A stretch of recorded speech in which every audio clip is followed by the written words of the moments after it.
అయితే ఏంటిది ఎస్ఐఆర్ అంటే ఏంటిది?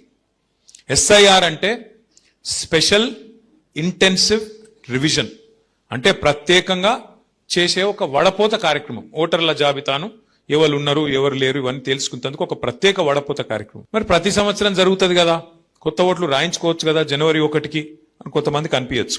ప్రతి సంవత్సరం జరిగేదానికి ఎస్ఐఆర్ కు ఫరక్ ఏంది అంటే, ఇప్పుడు మీకు తెలుసు 10 ఏళ్ళకి ఒకసారి మన దేశంలో జనగణన జరుగుతుంది, సెన్సస్. ఎవరు ఉన్నారు ఎవరు లేరు నీ వయసు అంతా ఇంటికి వచ్చి రాసుకపోతారు చూడు. ఇప్పుడు శ్రీయర్ ఉన్నాడు, శ్రీయర్ ఇంటికి వచ్చి మీ ఇంట్లో ఎవరు ఉంటారు, ఎంతమంది పిల్లలు, మీ అమ్మ నాయన ఏడుంటారు, ఏం చదువుకున్నావు, నీ కులం ఏంది, ఇవన్నీ కూడా రాసుకొని మరి అది సెన్సస్ ఇంటికి వచ్చి రాసుకపోతారు. అది 10 ఏళ్ళకి ఒకసారి జరుగుతుంది జనగణన, దాన్ని మీకు తెలుసు.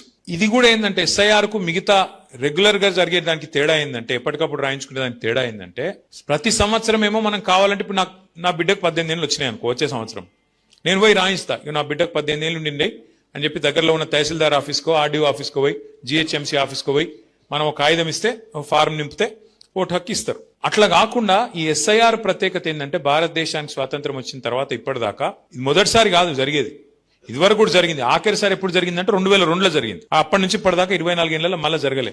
ఎస్ఐఆర్ ప్రత్యేకత ఏంటంటే, ఎట్లయితే సెన్సస్ లో మీ ఇంటికి వచ్చి రాస్తారో ఎస్ఐఆర్ లో కూడా గట్లే మీ ఇంటికి వచ్చి అధికారులు మీ కుటుంబంలో ఎవరున్నారు, ఓట్లు ఉన్నాయా పోయినాయా, ఎవరైనా చచ్చిపోయినా, ఎవరైనా కొత్తగా పుట్టినరా, 18 ఏళ్ళు నిండినాయా లేవా, నువ్వు ఉన్నా ఇంటికాడనే ఉన్నావా మారినవా, ఆ ఇదివరకు కిరాయి ఉన్న ఇంటికి వెళ్ళి ఇంకో ఇంటికి పోయినావా, కొత్త ఇల్లు కట్టుకున్నావా, వేరే కిరాయి ఇంటికి పోయినావా, ఇవన్నీ కూడా క్రోడీకరించే కార్యక్రమమే ఎస్ఐఆర్.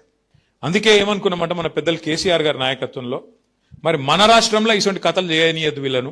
ఎందుకంటే ఇక్కడ బీజేపీ లేదు మనలేదు, ఏడుంది బీజేపీ ఈడ. ఏదో ఆ పార్లమెంట్ వచ్చినప్పుడు ఏదో గాడుపు ఆగమాగం గాడుపు తప్ప గాయగత్తర తప్ప కింద గ్రౌండ్లు ఏం లేదు. ఉత్తదే ఆ సోషల్ మీడియాలో ఎక్కువ, సొసైటీలో తక్కువ, వాళ్ళు బిల్డప్ తప్ప ఏముండదు. కానీ వాళ్ళు ఎదురు చూస్తారు, గోతికాడ నక్కలాగా ఎదురు చూస్తారు, ఏడన్నా సందు దొరకపోతుందా, ఏదన్నా దొరకపోతుందా మనకు, ఇలా మెల్లగా ఫిట్టింగ్ పెట్టి ఏదో తిరిగా స్వచ్ఛగా రావాలి, సనత్ నగర్ లో కూడా మెల్ల గుసాయించాలి అని ఒక ఆలోచనలో వాళ్ళు ఉన్నారు. దానికోసం ఏం చేస్తున్నారు, వాళ్ళ దగ్గర ఉండే అన్ని వ్యవస్థలను వాడుకునే ప్రయత్నం చేస్తున్నారు. మరి అది సాగనీయద్దు అంటే మనం ప్రతి బూత్ స్థాయిలో ఎవరైతే బిఎల్ఏస్ గా ఉన్నారో మనం గట్టిగా పనిచేయాలి.